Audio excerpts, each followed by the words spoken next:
teman-teman semua, buat host Julius yang punya channel ini, terima kasih untuk sudah memfasilitasi kami, saya dan Rudi Yohanes untuk berdiskusi tentang oneness dan trinitas. Terima kasih buat saya, Rudi Yohanes. Saya berdoa untuk istri Lai yang sedang hamil. Bukan semoga, ya pasti. Tadi, ya. Sebentar. Tadi istriku sudah ke dokter dan sudah gagal.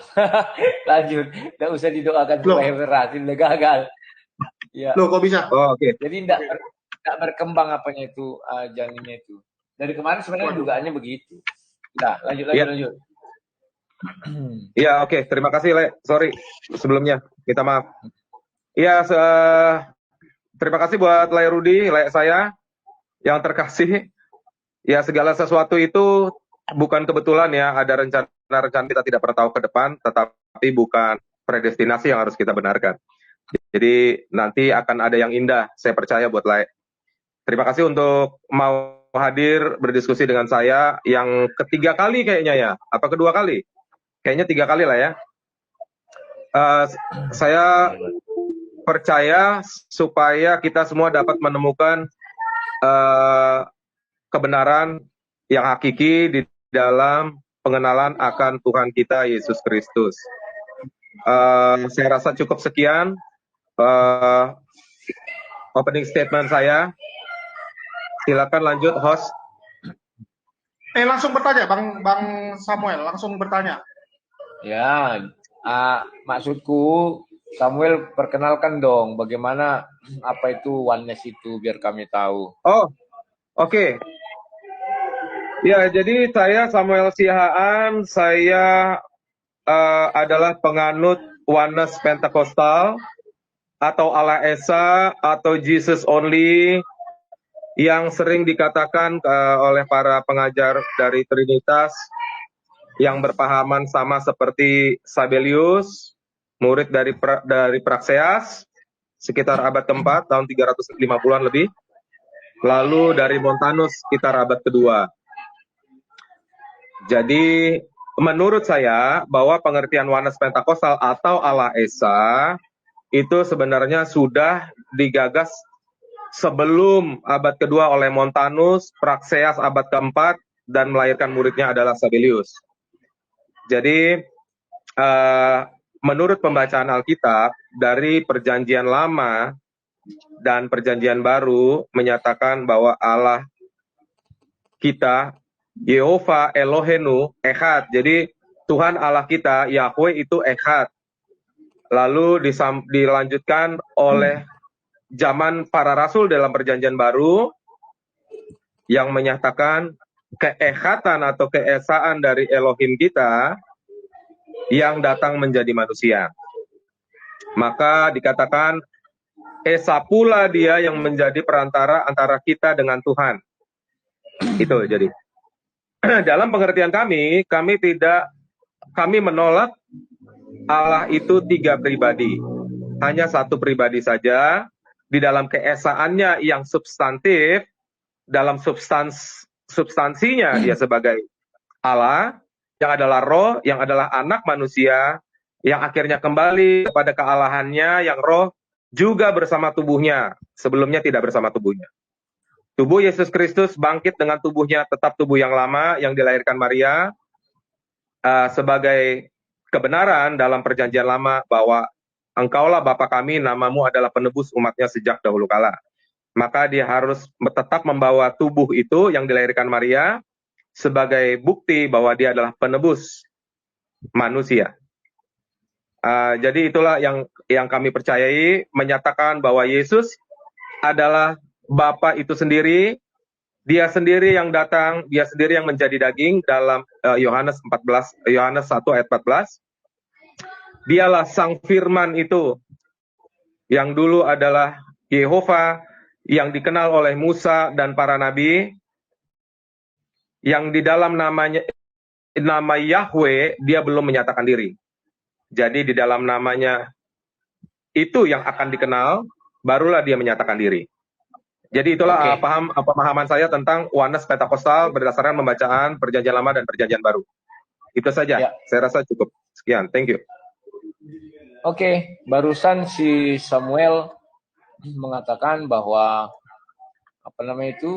Yesus itu adalah Bapa itu sendiri. Sementara di awal dia mengatakan Bapa itu adalah roh, ya kan begitu ya? Betul. Nah, Bapa adalah roh, Yesus adalah Bapa itu sendiri. Berarti kalau di dalam diri Yesus itu sudah jadi daging, berarti gagallah Bapa adalah roh. Karena Bapa di dalam diri Yesus. Coba jelaskan apakah seperti itu yang dimaksud atau bagaimana?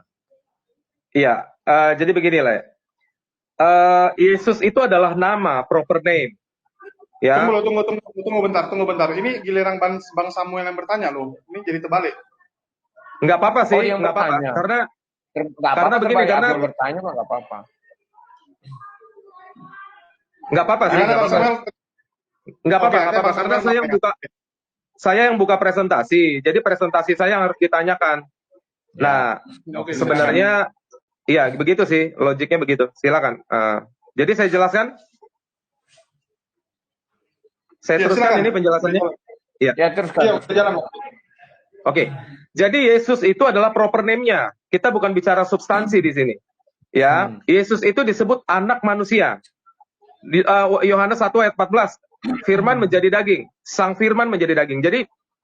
Jadi Yesus itu hanya anak manusia itu bicara baitnya, bait Allah itu sendiri, yang di dalamnya adalah roh Allah itu sendiri. Karena dikatakan di dalam dialah segala kepenuhan Allah berdiam secara jasmani. Jadi secara singkat saya jawab ya, saya nggak usah lama-lama. Jadi yang berdiam, segala roh Allah yang berdiam itu namanya Yesus. Lalu nama ini diberikan kepada anak manusia, itu Yesus. Yohanes 17 ayat 11-12, namamu yang telah engkau berikan kepadaku. Lalu Yohanes 5 ayat 43. Ya, aku datang dalam nama Bapakku, kamu menolak aku. Jikalau orang datang dalam namanya sendiri, kamu menerima dia. Jadi nama Yesus harus nama Bapaknya, bukan namanya sendiri. Begitulah penjelasan saya. Saya tidak menanya prophet name tahap itu ya. Yang saya tanya, kamu di awal mengatakan bahwa Bapak itu adalah roh, ya kan? Sekarang Yesus di dunia jadi daging, berarti Bapa menjadi daging. Kan demikian. Nah, yang saya bingungkan berarti pernyataanmu Bapa adalah roh itu udah kabur karena sudah jadi daging. Bapa adalah daging. Apakah bisa dikatakan demikian? Oke lah.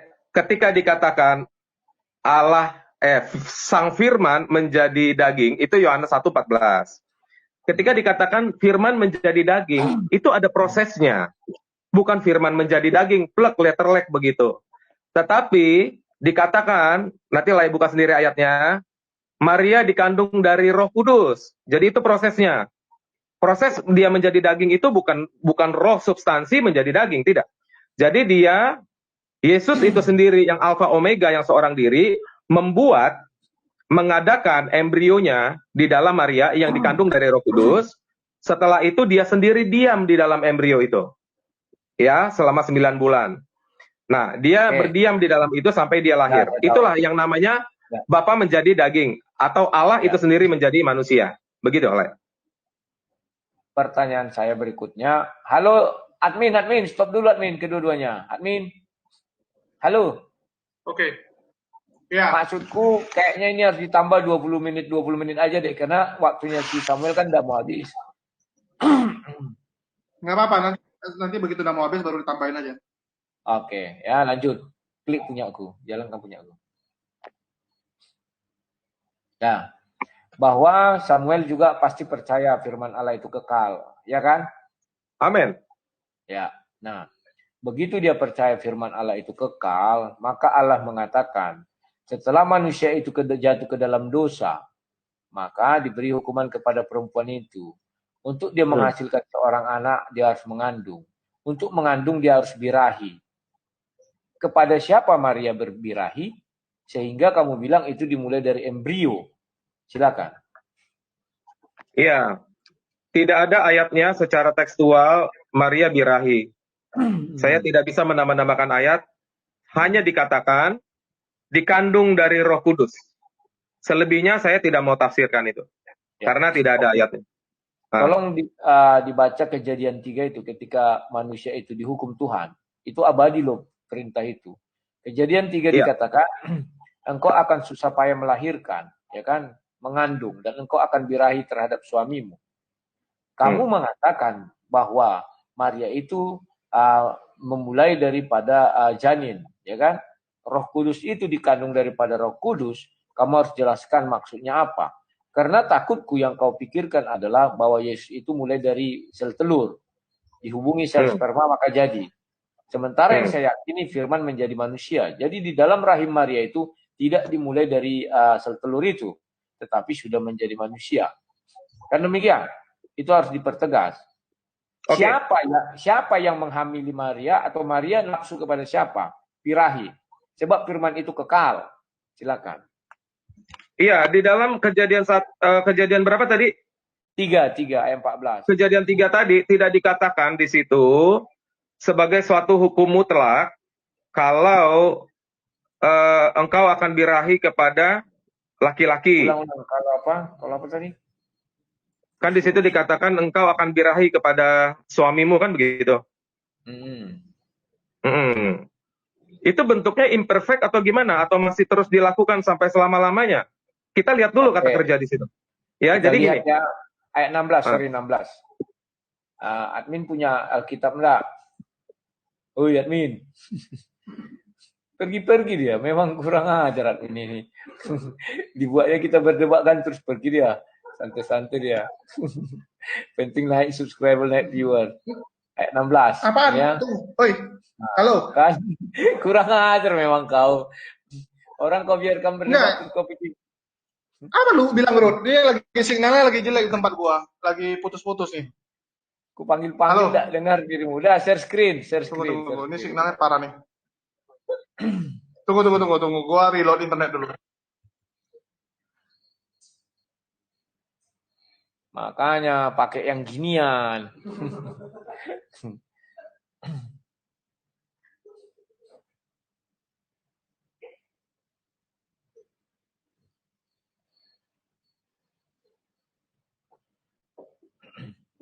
Udah makan kau? Kau belum makan Lulung? Halo. Ya, halo silakan. Udah jelas belum suara saya? Jelas. Jelas kaca. Halo, share screen aja langsung.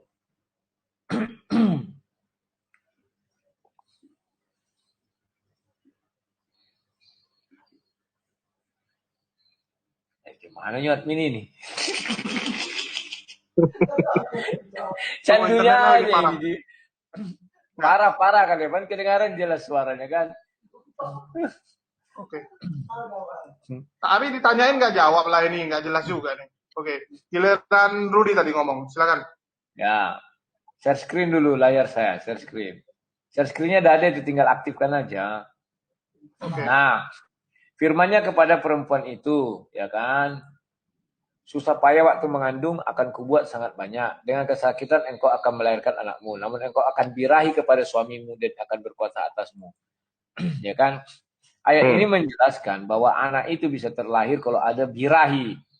Nah, sementara kamu bilang di situ bukan firman menjadi manusia, ujuk-ujuk, tetapi dimulai dengan embrio. Kamu bilang kan sumbernya dari Roh Kudus, lah dikandung daripada Roh Kudus, kan demikian. Makanya saya bilang ayat ini harus kamu pertanggungjawabkan. Dengan siapa Maria birahi? Silakan.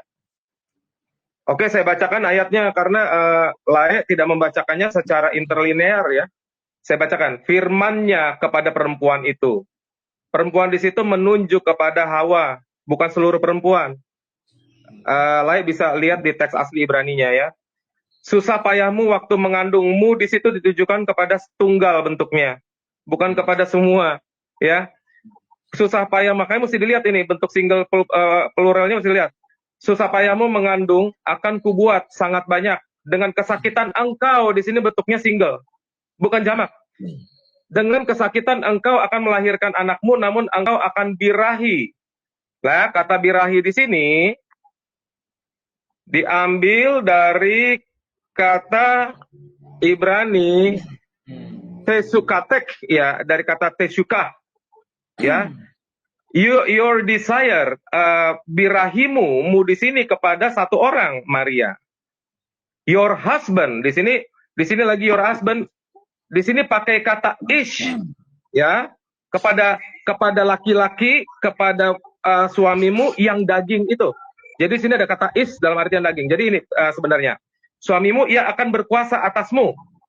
Namun engkau akan birahi. Di sini engkau kepada si Hawa akan birahi kepada suamimu. Lagi-lagi di sini satu orang. Suami ini bukan banyak suami, bukan kepada kita semua. Jadi kita lihat konteksnya di sini. Ucapan Tuhan ini khusus pada saat itu. Ya, di sini tidak dikatakan semua perempuan akan birahi kepada suaminya, tidak seperti itu. Itu ayatnya. Secara interlinear begitu dan secara LAI sudah betul, tidak salah. Oke. Gitu. Untuk itu maka kamu harus jelaskan bahwa sekarang itulah aku jelaskan kan? Ya, wanita sekarang melahirkan kesakitan. Mereka nggak semua melahirkan. Siapa bilang nggak semua? Kalau di anestesi? Loh, pada zaman dulu kan tidak ada anestesi. Maka kita harus berpikir logis, ya kan? Yang dimaksudkan di sini adalah melahirkan normal. Anestesi pun sakit itu. Setelah habis apa biusnya segala macam ya. Nah, sekarang bagaimana dia lahirkan anak dibilang birahi. Wanita sekarang pun birahi. Kalau kamu bilang hanya saat itu artinya itu tidak berlaku untuk sampai anak cucu kita sekarang. Dan ayat berikutnya coba dibaca ketika untuk si Adam. Lalu firman-Nya kepada manusia itu, karena engkau mendengar perkataan istrimu dan memakan buah dari pohon yang kuperintahkan kepadamu, jangan makan padanya, maka terkutuklah tanah karena engkau. Nah, artinya mau kamu bilang tanah yang dipijak Adam itu yang terkutuk. Dengan berusaha engkau mencari rezekimu dari tanah seumur hidupmu. Artinya ini hanya kepada si Adam. Si Adam ada yang susah payah mencari rezekinya. Semak duri, rumput duri yang dihasilkannya bagimu tumbuh di padang menjadi makananmu. Artinya hanya si Adam yang makan ini. Yang lain makannya dari apa? Dari McDonald. Dengan berpeluh engkau akan mencari makanmu. Artinya yang sekarang orang tidak perlu berpeluh. Sampai engkau kembali menjadi tanah. Artinya orang sekarang tidak kembali menjadi tanah. Karena disitulah engkau diambil sebab engkau debu dan engkau menjadi debu. Jadi manusia tidak perlu kembali jadi debu. Itu kan menurutmu hanya pada saat itu? Bukan begitu. Itu bukan menurut saya, bukan begitu. Jadi kalau kita membaca ayat ini secara literal ya, itu kita tidak boleh menambah-nambahkan di luar dari yang dari maksud sebenarnya dari pembacaan literal atau hurufiah. Nah, jadi ini kalau dikatakan di sini kepadamu, ini kepada tunggal satu orang ini. Jadi ditujukan kepada oknumnya langsung di TKP pada saat itu. Tetapi jangan langsung diartikan bahwa ini tidak berlaku. Saya tidak berkata seperti itu ya. Tidak berlaku bagi semua manusia begitu. Karena gini, kalau tadi susah payah, nanti kita tidak pernah tahu. Tuhan itu kan maha tahu. Dia sudah bisa melihat masa depan. Dia alfa dan omega. Nanti terus tiba-tiba ditemukan teknologi sehingga perempuan tidak perlu sakit lagi untuk melahirkan. Nah, nanti jadi ayat ini salah. Kan begitu? Sekarang orang sudah tidak perlu lagi bersusah payah. Kayak saya misalnya waktu kerja di band. Cuman 3,5 jam saya kerja, saya dapat $2.200. Misalnya. Cuman 4,5 jam saya kerja. Kok firman Tuhan kok nggak terjadi ya? Saya nggak susah payah loh kan gitu misalnya. Nah, jadi kita jangan sampai kita diskakmat oleh orang yang menggugat seperti orang-orang Kristen liberal atau yang lainnya. Waktu saya berhentikan dulu seperti artinya ini saya tambahin masing-masing 10 menit. Oke, saya lanjutkan ya. Nah, jadi kita nggak bisa lah membaca Alkitab seperti itu. Tunggu. Iya, kita lihat aja. Ya. Tunggu dia menambahkan. Ya, silakan. Iya, jadi saya di sini tidak mau Sudah? Tunggu bentar. Lanjut aja, nggak apa-apa. Klik aja, biar pindah ke atas. Oh. Tunggu 37. Ya. Oke. Silakan. Saya lanjutkan? Ya, jadi saya telah membiasakan diri membaca Alkitab lebih apa adanya dulu. Oke, sudah dengar suara saya? Sudah. Udah. Ya, jadi udah ya? Saya bicara ya? Iya, silakan. Oke, jadi saya membiasakan diri untuk sekarang membaca Alkitab tanpa harus memasukkan maksud saya, pikiran saya ke dalam Alkitab. Itu namanya exegese. Jadi saya lebih ke exegese supaya saya benar-benar mengerti apa maksud dari ayat Alkitab ini tanpa menambahkan keterampilan saya berpikir atau cara saya berfilsafat. Nah, jadi di sini tidak ada kata-kata seperti yang Lai Rudi katakan, oh begini dan begitu, tidak. Di sini sudah sangat jelas, mu di sini adalah kepada orang yang dituju di TKP pada saat itu. Tetapi saya tidak, jangan Lai memvonis, oh berarti tidak terjadi kepada orang semuanya. Saya tidak mengatakan seperti itu. Jangan menambahkan kata-kata yang tidak saya katakan. Jadi kalau misalnya terjadi di suatu saat ke depan, kita nggak pernah tahu, tapi Tuhan pasti tahu. Nanti saya tanya sama Tuhan, Tuhan saya nggak susah payah untuk mencari roti saya. Saya nggak, istri saya kemarin waktu lahir di anestesi di sesar kok, dia nggak tahu rasa sakit. Nah, jadinya nanti kita kontradiksi, gitu. Itu loh, Lai. Gitu aja sih. Menurut saya begitu saja jawaban saya. Ya. Gitu, silakan. Memang itu saya bilang nggak boleh standar ganda. Ketika untuk mempertahankan pernyataanmu, kamu bilang itu berlaku untuk saat itu, si Hawa saat itu saja. Ketika saya masuk ke si Adam, kamu bilang, oh enggak, itu tidak berlaku hanya untuk si Adam, itu tidak berlaku untuk si Adam saja, bisa berlaku untuk saat ini. Nah, kenapa firman Tuhan itu kekal? Saya katakan, sehebat apapun istrimu dibius ketika melahirkan, plasentanya masih menyangkut dari uterus, itu mengalami yang namanya sakit. Tanya orang yang, kamu sudah punya istri atau belum? Orang yang sudah mengalami operasi, pasti mengatakan sakitnya luar biasa juga. Tidak ada yang tidak sakit. Nah, kemudian, ketika kamu bilang si Adam itu saya buat secara literal. Dikatakan dari debu tanah kembali menjadi debu tanah. Siapalah misalnya kamu katakan manusia sekarang yang mati tidak kembali menjadi debu tanah. Kalau bisa kamu temukan manusia ya, maka kamu betul apa yang kamu katakan, mencari makan. Semua orang susah payah mencari makan, termasuk Bill Gates. Tidak pernah dia mengatakan saya gampang mencari makan. Tidak ada itu. Karena sebelum dia seperti sekarang, dia bersusah payah ke sana. Jadi mohonlah kamu perhatikan itu bahwa ini hukuman yang dilakukan sampai akhir dunia ini. Dan itu berlaku terus. Nah sekarang pertanyaan saya, sekarang kamu sudah menyangkal bahwa Yesus kamu bilang, sebentar lah ya. Ini ada telepon masuk, jadi suaranya jadi mengecil. Saya mesti keluar dan masuk lagi ya. Enggak suaramu udah kedengaran bagus. Iya, tapi aku dengar suara lain jadi kecil. Saya keluar dulu, saya masuk lagi langsung. Ada telepon masuk di WhatsApp, sehingga suara si StreamYard jadi kecil gitu. Sebentar ya. Oke, silakan.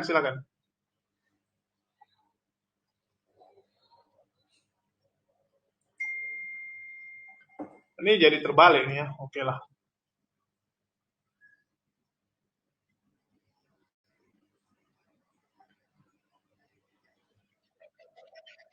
Oke, udah? Oke, silakan Bang Rudi lanjutkan. Oke, sebentar, Lai Rudi. Saya harus melakukan pembelaan dulu atas tuduhan Lai Rudi. Silakan, karena dikasih waktu. Jadi kalau misalnya Lai menuduhkan seperti itu, membuat premis yang tidak saya lakukan. Tunggu Bang Samuel. Bang Samuel, sistemnya gini Bang, setiap orang selesai ngomong, berikan baru bilang silakan. Begitu bilang silakan, baru ini waktu akan tukar gitu. Jadi selama waktu Bang Rudi atau Bang Samuel terserah mau ngomong apa gitu. Ya biar teratur gitu. Jadi saya tahu kapan harus ganti. Ya. Oke, silakan Bang Rudi. Aku sudah tadi, aku silahkan. Ya sudah, berarti saya melakukan pembelaan dulu ya. Ya. Oke. Di sini saya ambil contoh di Kejadian 3 ayat 15. Ini ada penjelasan tentang future ya, tentang masa depan. Aku akan mengadakan permusuhan antara engkau dan perempuan ini. Di sini dijelaskan. Jadi bila itu saat itu akan terjadi di masa depan, dia akan menjelaskan Tuhan itu. Nah, lalu di sini di ayat 9 ayat 16 firman-Nya kepada perempuan itu, susah payahmu waktu mengandung akan kubuat sangat banyak. Di sini dijelaskan pada saat itu, mu di sini hanya kepada satu orang yang namanya adalah Hawa. Di sini bukan bentuk kalimat imperfect present tense yang masih terus dilakukan sampai ke masa depan, tidak. Nah, itu kalau misalnya mau ditafsirkan, oh itu kembali ke masa depan, ya silahkan. Tetapi kalau saya mengkaji Alkitab, saya nggak bisa begitu. Ya, jadi apa yang tertulis seperti itu yang tertulis. Kita tidak boleh mentafsirkan di luar dari apa yang dimaksud dari setiap kalimat, bukan dari setiap per paragraf, tidak. Per kalimatnya dulu harus kita bahas.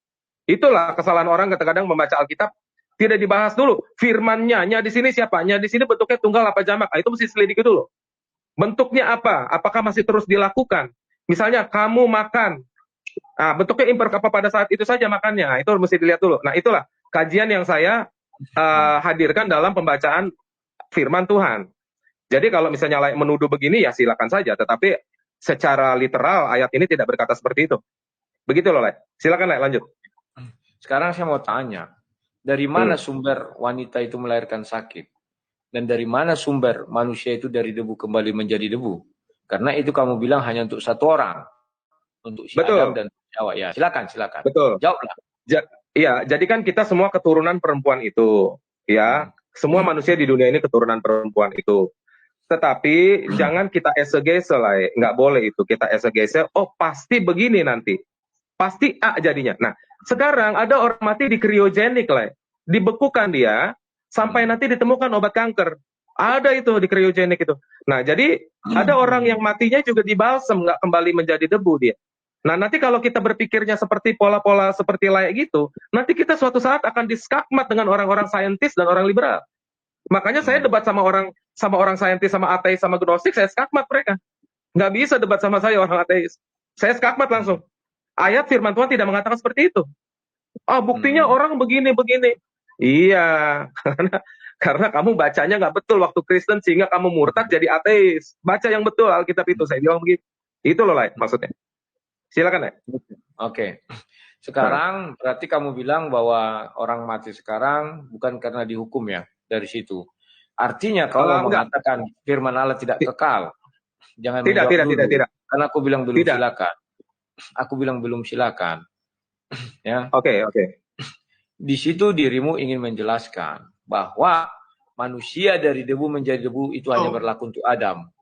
Faktanya kita dari sampai nanti pun manusia dari debu menjadi kembali menjadi debu.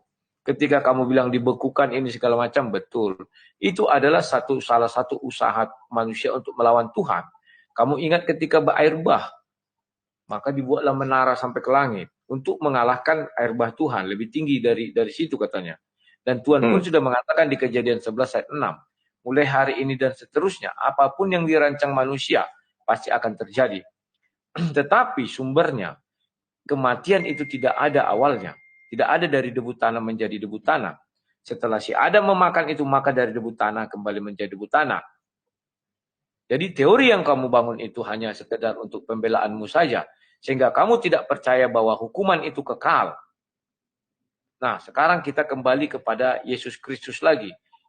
Bahwa Maria dikandung daripada Roh Kudus. Daripada ini bagaimana? Apakah Roh Kudus masuk ke dalam embrionya, membuahi embrio sel telurnya Maria, atau bagaimana? Coba jelaskan. Oke, saya tidak bisa menjelaskan itu. Saya hanya melakukan pembacaan saja, dikandung dari Roh Kudus. Tetapi itu ada waktu lebih dari sebulan. Kalau standarnya itu 9 bulan. Di sini saya tidak mengatakan bahwa Yesus dikandung oleh Maria, janinnya itu 9 bulan, saya tidak mengatakan. Tetapi di sini saya mengambil dari cerita dari Injil Lukas apa kalau nggak salah ya. Saya mesti cari dulu. Ya, waktu itu kunjungan Imam Abia yaitu Zakaria jatuh pada bulan ke-6. Oke? Ya. Lalu ditambah 6 bulan, disitulah malaikat Gabriel datang kepada Maria. Nah, jadi di sini ada waktu yang bisa kita hitung, tetapi perhitungannya kalau mau dijadikan 9 bulan, saya nggak bilang begitu. Tetapi yang jelas proses perkembangan janin Yesus itu lebih dari sebulan. Normal seperti kita manusia, normal. Tetapi tidak normalnya bahwa ketika Yesus lahir, janin itu terjadi, itu tidak ada sel telur dari kromosom Y dari bapak. Tidak ada sel dari bapak. Karena Maria tidak dibuahi oleh laki-laki secara biologis. Itu saja yang saya bisa jelaskan. Selebihnya dan penjelasan saya bukan pasti benar ya. Jangan dikanonkan penjelasan saya.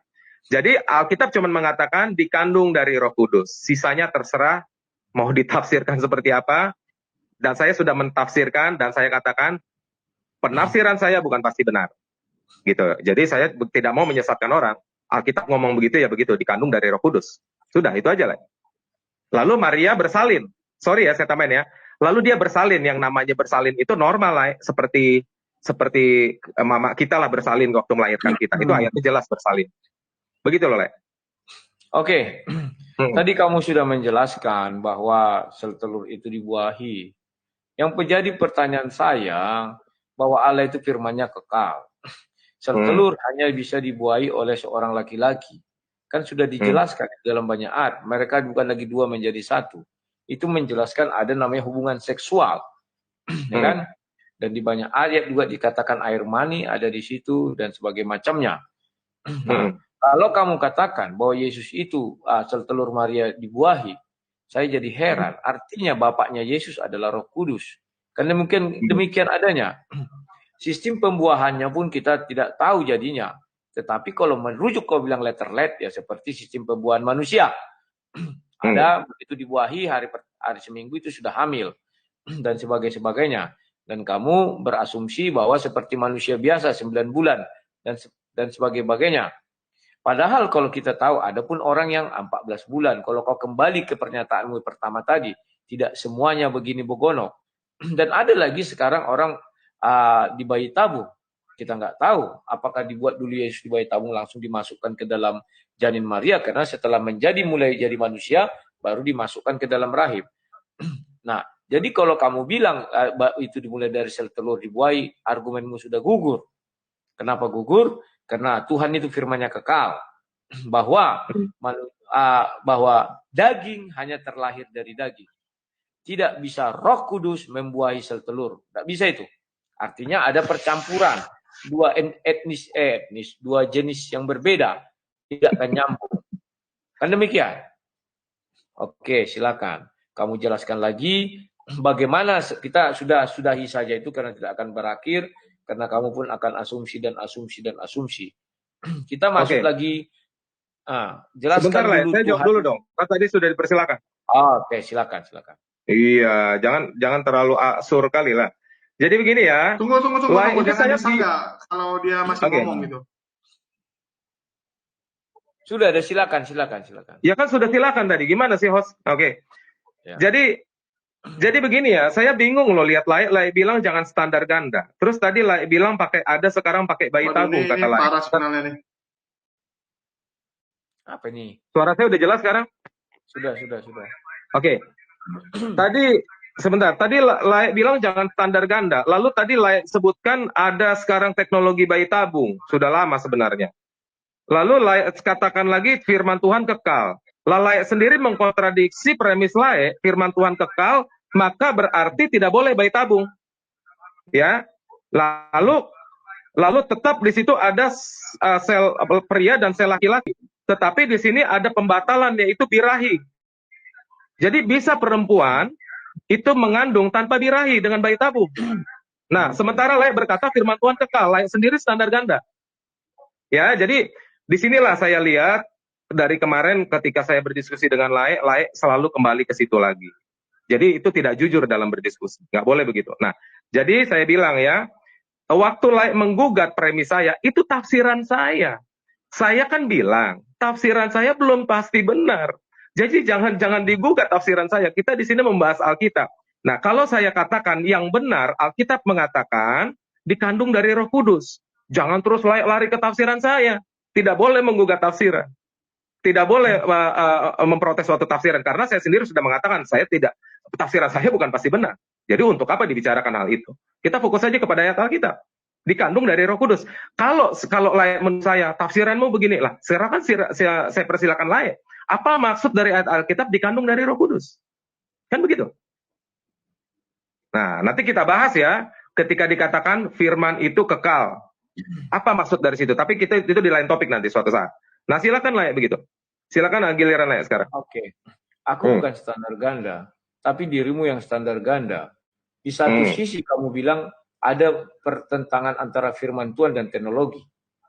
Maka aku buat contoh. Ya, sekarang ada bayi tabung begini segala macam. Ya kan? Kamu bilang itu tidak terlahir dari sini.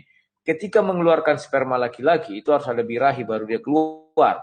Dan demikian. Perempuan juga demikian. Maka akan kesakitan, tetap dia kesakitan. Diambil ini. Saya memang nggak pernah bayi tabung, ya nggak tahu ya. Tapi kamu bilang itu tafsir kamu. Jangan digugat tafsir. Saya bingung lihat kamu nih. Kemarin kamu jarang orang menafsir. Asumsi kamu bilang. Sekarang kamu menafsir tidak bisa digugat. Kemarin saya menafsir, kamu gugat-gugat tafsir saya. Sebenarnya kita mau kemana? Kalau tidak bisa digugat tafsirmu, ngapain kita diskusi? Jadi saya heran sendiri. Ya kan? Nah, oke, kita balik lagi kepada kejadiannya Yesus. Kamu bilang bahwa itu dikandung daripada Roh Kudus. Kalau yang saya pahami, itu tidak bisa berdiri sendiri tanpa firman menjadi manusia. Ayat itu harus dipegang juga. Firman menjadi manusia. Artinya apa? Di situ tidak ada pembuahan atau penciptaan lagi. Karena Yesus bukan dicipta. Tapi firman menjadi adalah berubah bentuk. Kalimatnya kan menjadi. Kalau dijadikan beda. Maka di dalam rahimnya Maria itu sudah terbentuk manusia utuh. Kalau menjadi. Nah, dikandung daripada Roh Kudus. Roh Kudus itu apa? Yohanes 6 ayat 63. Roh itu yang menghidupkan. Maka kehidupan di janin itu adalah dari Roh Kudus. Bukan berarti seperti yang kamu katakan. Embrio itu dibuahi. Sel telur dibuahi. Tidaklah bisa roh membuahi sel telur. Loh kok bisa gitu sang debaters? Karena Tuhan firman-Nya kekal. Dia mengatakan manusia itu dua, bukan lagi dua menjadi satu. Itu mau menandakan bahwa ada namanya hubungan suami istri baru anak itu lahir. Dan kamu jangan mengatakan hanya saat itu. Tidak, itu sampai sekarang. Sekalipun dibuat namanya ditabung, itu ada hubungan daging dengan daging. Apa? Sel telur itu adalah hasil daging, sel sperma juga hasil daging, dibuahkan. Tidak ada yang namanya roh diambil, sel telur dibuahi. Seolah-olah sel telur roh ini seperti sperma. Tidak ada itu. Kalau itu nanti ada, maka nanti akan kamu katakan, ada ambil oleh hantu belau, oleh jin-jin. Saya enggak dengar itu. Oleh hantu belau manusia bisa hamil, saya nggak tahu.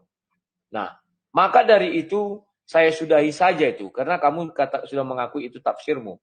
Sekarang kita kembali perkenalanmu mengenai Tuhan Oneness itu bagaimana? Apakah Bapa, Roh Kudus dan Yesus itu tidak ada Bapa dan Roh Kudus? Menyatu ketiga-tiganya di dalam Yesus, yang ada hanya Yesus? Atau bagaimana? Kita ke situ saja daripada membahas itu. Silakan. Oke, ya, lagi-lagi salah mengerti. Saya counter dulu yang tadi ya. Jadi ketika saya katakan tafsir, saya sudah katakan itu tafsir saya. Ya, kalau tafsir itu mau digugat kan pasti pakai tafsir. Makanya Layak juga menafsir. Nah, dari penjelasan Layak tadi, maka gugurlah ucapan Layak sendiri. Ketika terjadi bayi tabung itu, tidak ada birahi Layak. Biar tahu itu. Ya, sekarang kita lanjut. Oke, Bapak itu secara logika, seseorang disebut Bapak, ya pasti punya anak. Kalau nggak punya anak, nggak disebut Bapak. Ibu juga disebut Ibu ketika dia punya anak. Oke, jadi Bapak ini adalah predikat. Ya, jadi seperti bentuk predikatnya. Gelar dia atau pekerjaan dia, status dia. Ya, Bapak. Allah ini yang disebut Yehova disebut Bapa kami oleh bangsa Israel. Ya, Allah itu roh. Jadi kita sekarang masuknya ke roh substansinya. Nah, roh Allah yang disebut Yehova yang disebut Bapa ini masuk ke dalam tubuh anak manusia. Ya, saya sebut anak manusia, bukan saya katakan Yesus, anak manusia. Di dalam dialah segala kepenuhan Allah berdiam secara jasmani. Seluruh kepenuhan Allah berdiam secara jasmani. Lalu Bapa Allah Yehova ini memberikan nama anak manusia ini sesuai dengan namanya. Yohanes 17 ayat 11-12. Aku telah memberitakan namamu yang telah engkau berikan kepadaku. Yohanes ayat 11 juga ayat 12 juga sama. Yang ayat Yohanes 5 ayat 43, jikalau aku datang dalam nama Bapakku, kamu menolak aku, alias Mesias asli. Jikalau orang datang atas namanya sendiri, kamu menerima dia alias Mesias palsu, maka nama Yesus tidak bisa namanya sendiri, harus nama Bapaknya. Jadi roh Allah yang adalah Yesus ini sendiri, yang dia belum menyatakan namanya, masuk ke dalam tubuh anak manusia yang dilahirkan oleh Maria, lalu diberi nama sesuai nama rohnya, yaitu Yesus. Jadi itu.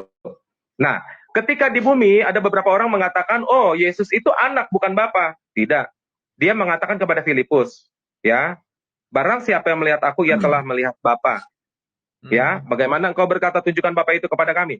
Lalu di ayat-ayat yang lain Yesus berkata kepada murid-muridnya dan Bang kepada Samuel, orang kepada ibu. Ya. Bang Samuel, waktu. Habis waktu. Oke. Sorry, waktunya habis Bang Samuel. Harus perhatikan waktu juga gitu. Karena ini kan pakai H2H, bukan diskusi. Ya, jadi terpaksa kita balikan kasih Bang Rudi. Oke, silakan Bang Rudi. Silakan. Oke. Ya.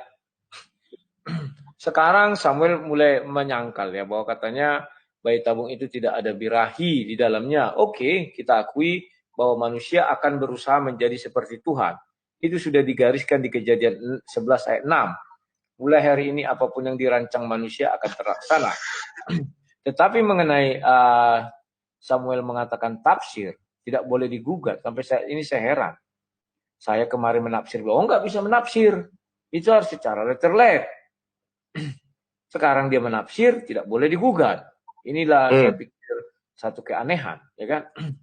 Kemudian Samuel mengatakan pertama Bapa adalah roh. Roh adalah Bapa. Sekarang berubah, roh adalah daging. Daging adalah Bapa. Karena Yesus adalah daging. Artinya sudah gugur bahwa yang dikatakan si Samuel Bapa adalah roh secara letter-letter. Kemudian ketika Bapa datang ke dalam rahim Maria, sangat lucu kawan. Bapa masuk ke dalam rahim. Gak ngerti saya. Sehingga surga kosong. Bisa dikatakan demikian kan? Sudah di rahim itu Bapanya. Heran saya, bagaimana? Aduh. Yang saya herankan Bapa itu masuk ke dalam rahim Maria. Benarlah oleh kaum seberang bahwa Maria melahirkan Tuhan. Artinya Maria lebih besar dari Tuhan. Kan demikian. Tetapi Alkitab mengatakan tidak. Yang ada adalah firman menjadi manusia. Firman loh.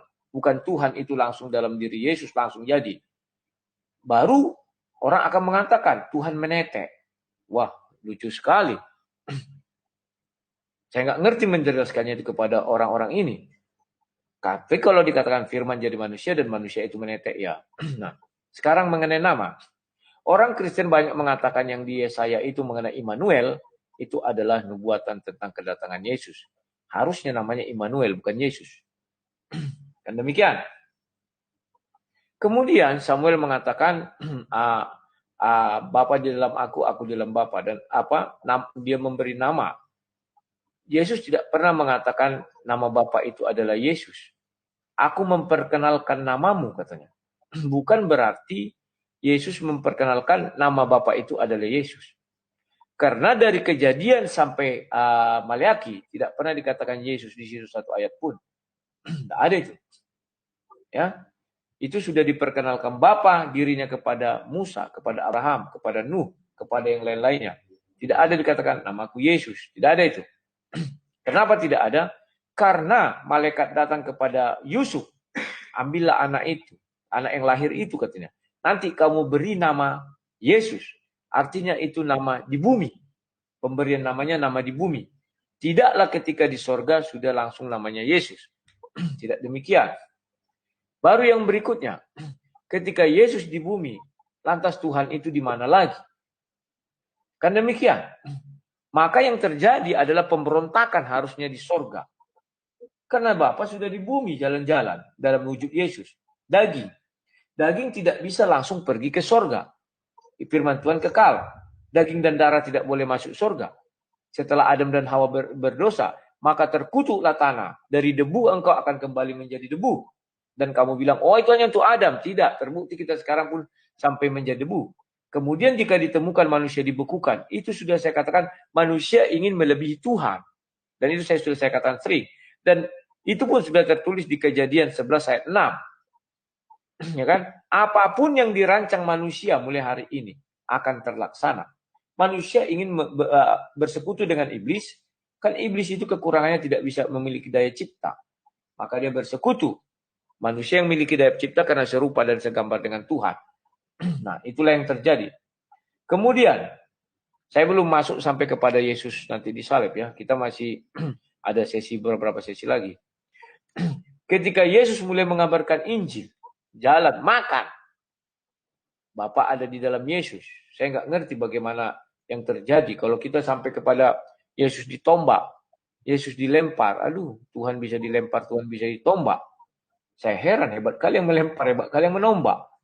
Artinya surga akan bergetar. Ini kan? Saya nggak ngerti.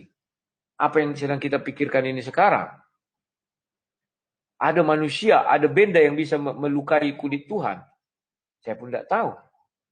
Pemahaman oneness itu pun saya tidak tahu. Nah, sekarang kamu bilang Yesus itu adalah Roh Kudus, Roh Kudus dan Bapa adalah Yesus. Kisah para Rasul 1 sudah menjelaskan bahwa Yesus naik ke sorga sekarang dan turun nanti akan sama. Maka ketika mereka dibaptis, maka turunlah Roh Kudus. Artinya turunlah Yesus. Ternyata keturunan Roh Kudus itu tidak ada malaikat mengawal dua. Tidak ada yang dalam awan. Bahkan sampai sekarang pun manusia mengakui di dalam dirinya ada Roh Kudus, turun Roh Kudus. Apalagi para rasul ketika membaptis. Faktanya tidak ada yang melihat dari langit itu turun Yesus. Tidak ada itu. Jadi mohon diperhatikan apa yang kamu katakan tentang oneness itu banyak kelemahannya. Dan kita punya tiga sesi lagi, kamu 2 sesi, saya 2 sesi. Kita akan bahas nanti lebih dalam. Oke, silakan. Iya, tadi Laek mengatakan bahwa Bapak itu tidak tunggu. Ini waktunya cemana nih? Ini kan udah habis mau habisin ya. Oke. Artinya ini kita mulai dari awal lagi. Kita mulai dari awal lagi. Sekarang di sesi kedua ya. Oke, ini 20 menit ya. Tapi ini 20 menit, ini terakhir gitu. Kalau dilanjutkan sampai 4 sesi, nggak mungkin juga karena ini udah jam 8. Ya, lupa aku. Nggak mau tidur. Betul. Iya, betul. Lupa aku kira tadi 10. Sekarang Samuel. Jadi ini yang kedua ya, 20 menit ya. Ini 20 menit. Ya, tunggu. Saya setel dulu waktunya. Oke, ini saya setel dulu waktunya. Jadi ini kurang lebih Bang Samuel udah ngerti caranya ya. Ini ganti-ganti seperti tadi gitu. Gunakanlah waktu semaksimal mungkin gitu. Ini karena bukan diskusi, ini debat hatuha. Ya, ini debat hatuha. Jadi ini perhatikan waktu gitu. Jadi ya. Ini mungkin sekarang waktunya saya bertanya ya. Baru kan di babak kedua nih bisa lebih seru gitu ya, karena dari tadi cuman seperti bola balik. Gimana? Ini waktunya saya bertanya ya. Ya. Jadi kalau bisa benar-benar dimanfaatkan semaksimal mungkin ya. Oke, silakan Bang Samuel bertanya kepada Bang Rudi gitu ya. Jadi maksimal Bang, nanyanya tuh nggak perlu putar-putar tapi langsung to the point. Jadi yang bisa dibahas banyak gitu. Jangan mungkin yang tadi pemanasan saja. Saya harap di ronde kedua ini bisa lebih seru. Oke, silakan Bang Samuel. Iya, saya akan membuatnya mudah saja, nggak usah kebanyakan pertanyaan ya. Tapi saya counter dulu tadi, ya, bahwa dikatakan di situ Bapak tidak ada di sana, Bapak tidak ke rahim Maria. Di sini di Mazmur 139 ayat 7 sampai 10 dikatakan, kemana aku dapat pergi menjauhi rohmu, kemana aku dapat lari dari hadapanmu.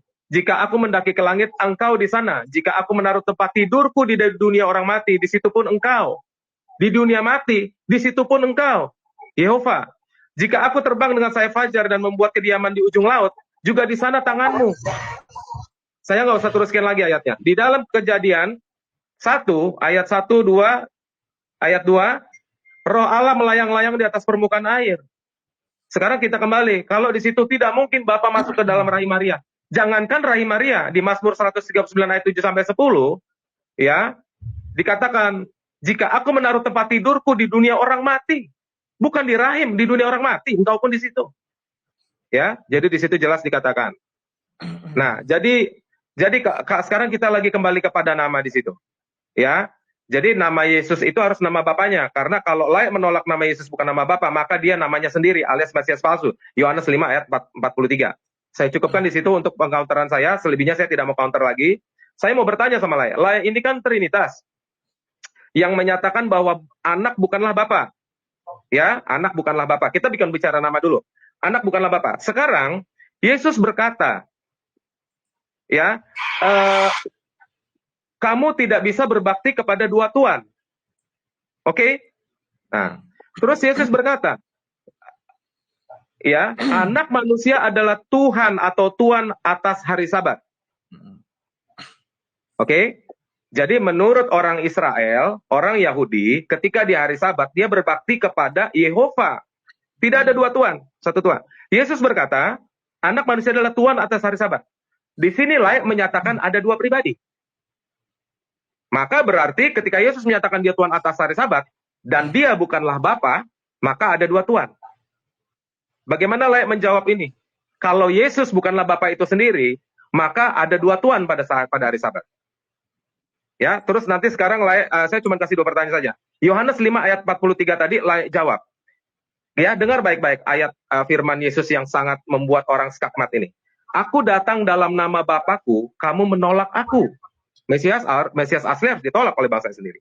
Ya, kalimat kedua, klausa keduanya, jikalau ada orang datang dalam namanya sendiri, kamu menerima dia. Namanya sendiri. Yang tadi nama Bapaknya. Sekarang pertanyaan saya, kalau nama Bapa bukan Yesus, Yesus namanya sendiri.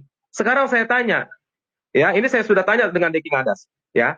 Sekarang nama Yesus namanya sendiri atau tidak? Kalau Layak bilang namanya sendiri, maka Yesus Mesias palsu. Yang klausa kedua, Yohanes 5 ayat 43.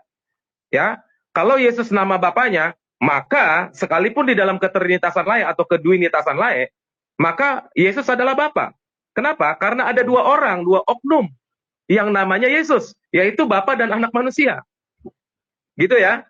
Ya, saya rasa saya cukupkan di situ. Saya nggak usah panjang-panjang supaya Layak ingat apa yang harus Layak jawab. Silakan. Oke, saya jawab satu-satu. Kamu mengambil kitab Mazmur ya. Di alam mati pun engkau ada. Betul, Tuhan itu maha hadir dimanapun dia ada. Bahkan nanti kalau ada ayat mengatakan di neraka pun engkau ada, maka Tuhan di neraka. Kawan, ada beberapa bagian di daerah yang tidak akan dimasuki Tuhan. Ya, Tuhan itu adalah roh, roh itu adalah suci. Suci dia dari dalam surga. Bahkan darah dan daging tidak bisa masuk surga. Bagaimana darah dan daging mau menjadi roh itu mau menjadi manusia? Kalau dia bisa menjadi manusia, maka ke surga itu bisa daging masuk. Kenapa? Lah itu kan punya Tuhan. Daging bisa masuk dong ke surga. Tapi faktanya tidak. Yesus pun masuk ke surga dengan tubuh kemuliaan, bukan dengan tubuh daging. Karena firman itu kekal. Kemudian, kamu lagi mengatakan ketika Yesus di dunia, Yesus Tuhan atas hari Sabat, artinya ada dua Tuhan. Kan demikian. Bukan Yesus mengatakan hanya Yesus aja Tuhan atas hari Sabat. Kita pun Tuhan atas hari Sabat. Bukan manusia untuk hari Sabat, tetapi hari Sabat untuk manusia. Itu diperhatikan dulu.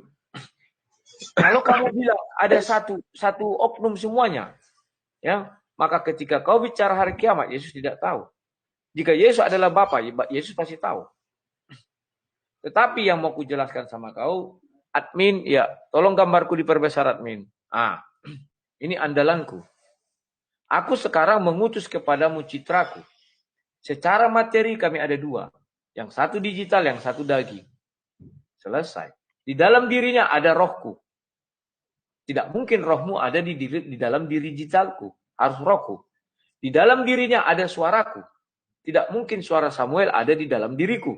Kenapa dia ada di dalam rohnya dan diriku, firman suaraku? Karena dia sedang bersama-sama dengan aku. Tetapi secara materi atau secara dunia yang terpisah, apakah digitalku adalah aku? Maka Yesus mengatakan, aku tidak tahu hari kiamat. Sama dengan diriku. Bisa dia tidak tahu apa yang kupikirkan. Kecuali aku memberitahunya. Maka dia akan mengatakan, ya begini. Nah sekarang, apakah kami secara materi kami memang dua, tetapi secara kesatuan kami adalah satu juga. Dia adalah aku adalah dia. Namun secara materi kami tidak bisa dikatakan adalah satu. Tidak dua, tetap dua. Apakah ada dua Tuhan?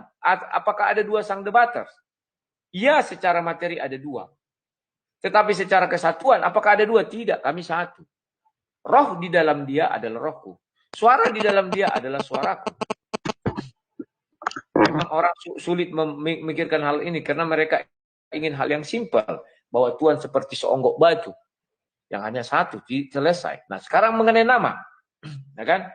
Di dalam nama Bapakku. Di dalam. Ya. Maka kita baca jangan langsung ke ayat 45 itu. Ya. Masuk dari ayat ke-37. Bapa mengutus aku. Artinya ketika Yesus di dalam dunia, betul Bapa sedang mengutus Yesus. Di dalam dunia loh. Sama ketika digitalku di dalam aku sedang mengutus dia. Sudah? Dia yang bersaksi tentang aku. Betul. Makanya aku bicara ini, aku yang bersaksi, yang berbicara. Kamu tidak pernah mendengar suaranya, rupanya pun tidak pernah kamu lihat. Dia berbicara kepada orang saat itu. Kalian tidak pernah mengenal yang asli. Maaf ini, andai kata saya tadi pakai wig palsu, saya akan mengatakan itu. Tapi karena saya terbuka, kalian tidak tahu wajah saya yang asli. Kalau saya pakai wig palsu, saya katakan kalian tidak pernah melihat wajahnya yang asli. Misalnya kita baru ketemu. Dan firman-Nya tidak menetap dalam dirimu, sebab kamu tidak percaya kepada dia yang diutusnya. Kamu menyelidiki kitab suci sebab kamu menyangka bahwa olehnya kamu mempunyai hidup kekal. Tapi kitab suci itu memberi kesaksian tentang aku, ya kan? Dan selanjutnya. Nah, tetapi tentang kamu memang aku tahu bahwa di dalam hatimu, ini Yesus masih berbicara, aku datang dalam nama Bapakku, dan kamu tidak menerima aku jikalau orang lain datang atas namanya sendiri. Contoh, saya datang ke sebuah kantor, bapak saya preman. Pak, saya bilang, minta uang. Enggak mau katanya. Nah, jadi aku bilang, aku si Polan. Takut dia. Kamu anaknya toh? Iya. Nah, karena aku bawa nama bapakku. Artinya aku dalam nama bapakku. Itu kalau di dunia. Kalau bapakku preman, aku disegani. Tetapi, Yesus mengatakan di sini, aku datang dalam nama Bapamu, kamu tidak menerima aku. Karena dia manusia. Itu bedanya. Dia manusia, tunggu dulu kau manusia kok bawa kau bilang kau Tuhan. Kecuali batu yang berbicara, orang akan bilang, oh ya ini Tuhan, ini Tuhan. Tetapi karena manusia, tidak. Itu maksudnya dalam nama. Bukan berarti nama Yesus, nama Bapa itu adalah Yesus, tidak dalam nama. Seperti yang aku bilang tadi. Aku bawa nama Bapakku, dalam nama Bapakku aku bicara. Atas nama Bapakku aku bicara katanya. Kau siapa? Aku sebut nama Bapakku. Aku si kumis tebal. Takut orang. Nah itu dalam nama Bapa. Oke. Nah, yang selanjutnya sudah saya jawab semua. Silakan kalau ada pertanyaan lagi. Aku minum dulu. Sudah ya? Sudah. Oke. Host gimana? Udah lanjut aja, dia melihat itu. Mendengar. Oke. Jadi silakan, di sini bagian Bang Samuel nanya lagi. Iya, jadi saya counter dulu ya. Jadi di sini Layak itu sudah merubah. Jadi biar bagaimanapun Allah itu bisa ada di mana saja. Nggak usah lah Layak katakan, oh tidak ada di neraka. Saya nggak bisa bilang Allah tidak bisa di neraka atau tidak boleh ke neraka, tidak begitu. Tetapi Allah itu maha hadir dan Layak sudah mengatakan itu. Ya, kalau di dalam dunia orang mati saja Allah bisa, kenapa di dalam rahim tidak? Di dalam dunia kegelapan, bumi yang gelap pada saat itu Allah bisa.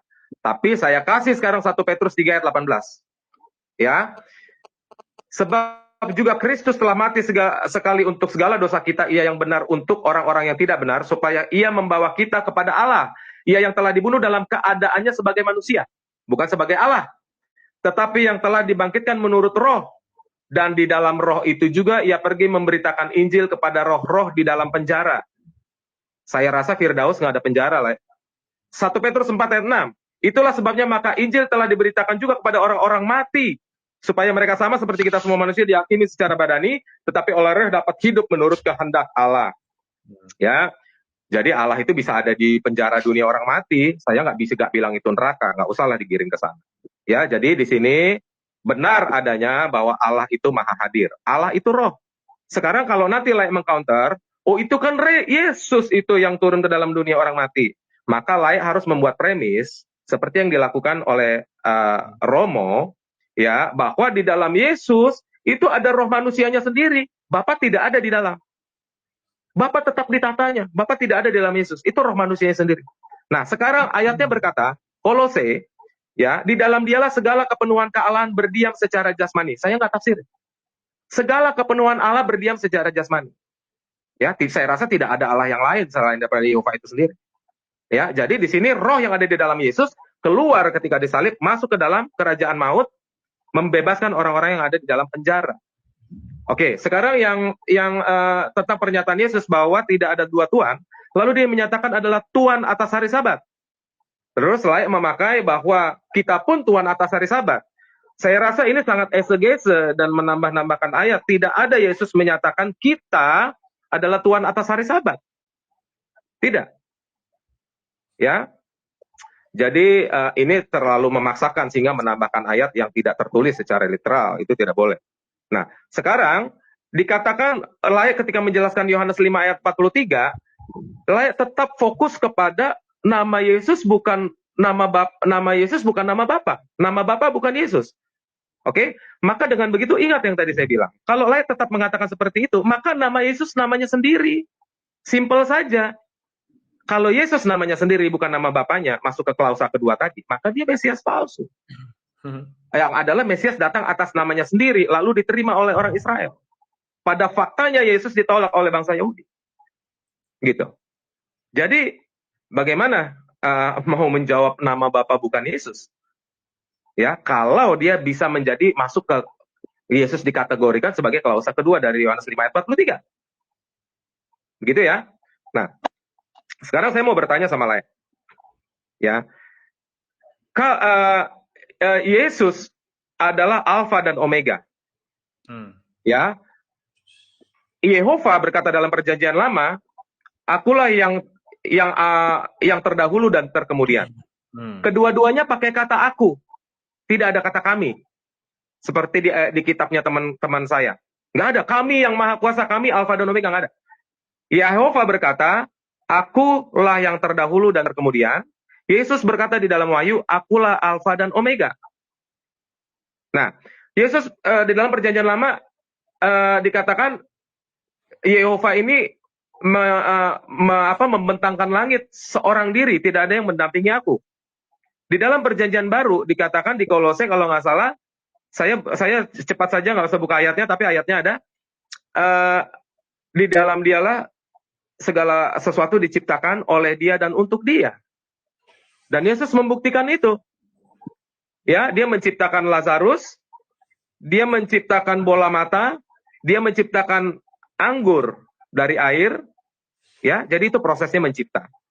Dengan kata yang sama sinonim ke bahasa Ibraninya bara. Ya. Nanti layak jadi bingung nih. Oh, itu sih bukan mencipta. Mencipta itu dari tiada menjadi ada. Nah, nanti kita bahas maju ke kajian apa itu arti kata bara dari kata mencipta. Mencipta itu bukan dari tiada menjadi ada. Ya, tetapi dari yang sudah ada menjadi ada yang lain. Itu ayatnya semua jelas, nanti saya paparkan. Ya. Jadi di sini terbukti bahwa Yesus dikatakan sebagai pencipta. Dan dia diakui bukan mengakui. Dan dia membuktikan dia mencipta. Jadi kalau ada dua pencipta, ya, maka Anda sebenarnya sudah menyembah kepada dua Tuhan tadi. Yesus berkata, akulah raja. Di dalam Wahyu dikatakan dia raja. Menyembah kepada tahtanya, itu satu tahta, bentuknya tunggal. Ya, di dalam Perjanjian Lama, Yehova adalah raja. Yesaya 43:11, Yehova adalah Mesias, Mosia, juru selamat. Yesus adalah Mosia. Lukas 2 ayat 11. Nah, jadi ada berapa Tuhan di situ? Pertanyaan saya cuma satu itu saja. Ya, kalau Yesus adalah raja, Yesus adalah Bapa, ketika dia berkata, barang siapa menang, aku akan menjadi Allahnya dan mereka menjadi anakku. Jadi kalau layak menang, Yesus sebut, kamu menjadi anak saya, maka Yesus adalah Bapamu. Bagaimana bisa ada dua Bapa di sorga? Begitu. Dia raja, dia Bapa, dia Allah, dia pencipta, dia Yehova. Yesus berkata, akulah dia, anihu, ego, eimi. Begitu. Sehingga oleh kata-katanya itulah dia disalibkan. Tidak perlu lagi saksi. Anak manusia akan turun dalam awan-awan. Yehova berturun dalam awan-awan di kitab Kejadian. Pernyataan Yesus menyatakan bahwa Allah adalah Bapaknya sendiri. Itu ayatnya jelas. Gitu lah. Itu saya pertanyaan saya cuma satu. Jadi ada berapa Tuhan di dalam hari Sabat? Layak jangan kembali lagi bahwa kita pun Tuhan. Tapi layak tunjukkan ayatnya kalau kita secara eksplisit bahwa Yesus menyebut kamu pun Tuhan atas hari Sabat. Silakan tunjukkan ayatnya. Ya. Jadi kalau Yesus bukan Bapa, bagaimana layak bisa menjelaskan ada dua raja, ada dua tahta, ada dua Tuhan, ada dua Mesias, ada dua Bapa? Silakan, Lai. Oke, aku jawab. Itu tertulis di Matius, bentar ya.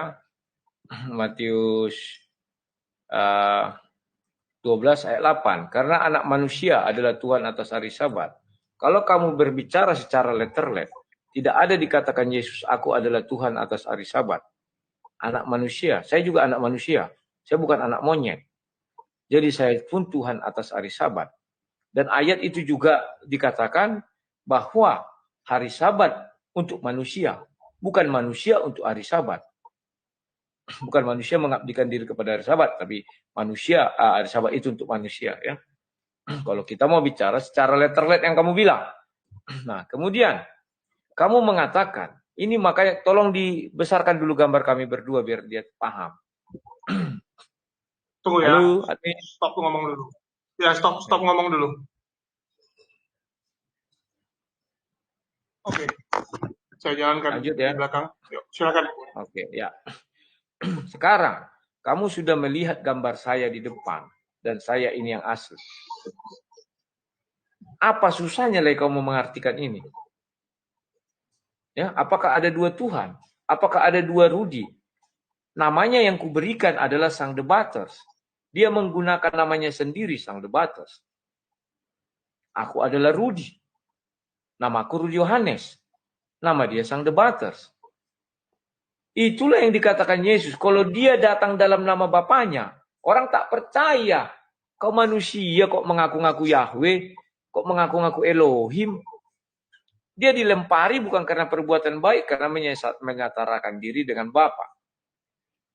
Ada berapa pencipta? Memang satu. Ketika Tuhan menciptakan dunia ini, firman-Nya belum menjadi manusia.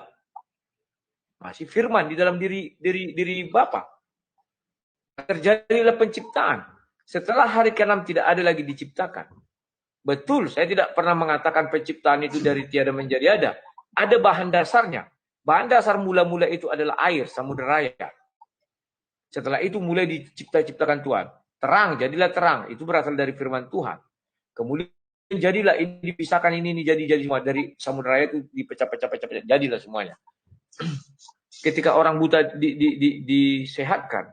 Betul. Itu tidak ada lagi mencipta di situ. Tetapi matanya yang ada itu, yang rusak itu jadi bagus. Jadi baik. Kan demikian. Nah, sekarang ketika Yesus di bumi, adalah satu keanehan. Jika kamu bilang, Tuhan itu maha hadir. Ya, maha hadir. Maka hadirlah dia di dalam kuburan Yesus atau ditombak, mati. Kan aneh Tuhan mati. Walaupun beberapa detik Tuhan tidak bisa mati. Itu yang harus kamu pahami. Bagaimana konteks ketuhanan Yesus? Firman menjadi manusia. Maka kembali kepada Yohanes 1 ayat 1. Firman bersama-sama dengan Bapa, maka firman adalah Bapa. Dia mengatakan dia adalah Tuhan, Alfa dan Omega. Bapa mengatakan, iya betul.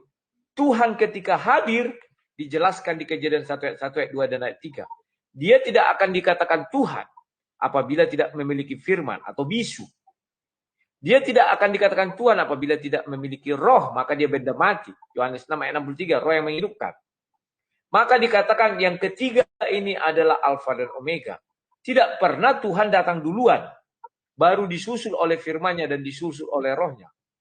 Kalau disusul rohnya artinya dia sudah mati. Tuhan tidak bisa sedetik pun hidup tanpa roh. Sama makanya dituangkanlah itu kepada manusia. Ketika kita lahir, tidak pernah tubuh kita duluan datang, rohnya menyusul. Udah mati tuh. Walaupun sedetik tidak pernah itu. Harus berbarengan. Ini manusia sempurna ya. Ketika dia hadir pun ada suaranya. Tidak bisa nanti suaranya menyusul kemudian. Setahun lagi, 2 tahun lagi. Tidak bisa. Itu kalau suara oke lah. Kita bisa bilang, wah dia begini ya. Tapi roh lah yang gampangnya. Datang. Nah sekarang. Kejadian 1 ayat 1 dan ayat 2 mengajarkan kita. Roh Allah melayang-layang katanya. Sudah jelas.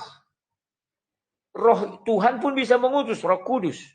Kalau kamu bilang Roh Kudus itu adalah Tuhan. Admin tolong di share screen itu. Layar.